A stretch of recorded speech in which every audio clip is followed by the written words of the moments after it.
Good morning.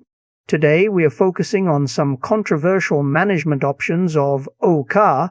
The image provides a summary of medications that are not part of routine cardiac arrest guidelines but may be used in very specific situations, often called the kitchen sink approach. These drugs are only beneficial when the underlying cause of the arrest is known, and they can actually cause harm if used indiscriminately. First, let's look at electrolyte and metabolic stabilizers. Calcium is only indicated for calcium channel blocker toxicity or severe hyperkalemia.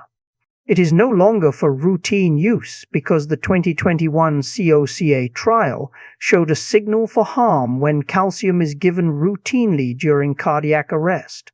Sodium bicarbonate is used for sodium channel blocker toxicity, such as TCA or cocaine overdoses, and salicylate toxicity. A major note here is that bicarbonate can paradoxically worsen acidosis inside the cells, and in many cases it is the sodium load that helps the patient rather than the bicarbonate itself. Magnesium is reserved for a specific heart rhythm called Torsades de Pointes, or cases of known QTc prolongation. Clinicians must be careful because magnesium can cause hypotension. If toxicity occurs, calcium is used as the reversal agent. Next are medications for specific physiological states. Steroids are generally used for adrenal insufficiency or refractory septic shock.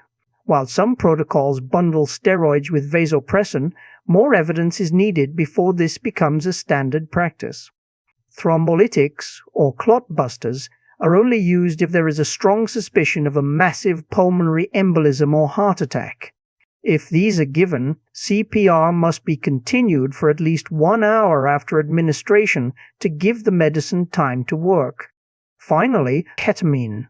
This is an excellent choice for managing agitation or cases of CPR-induced consciousness, where the patient becomes aware during resuscitation. However, it is not needed for every cardiac arrest patient.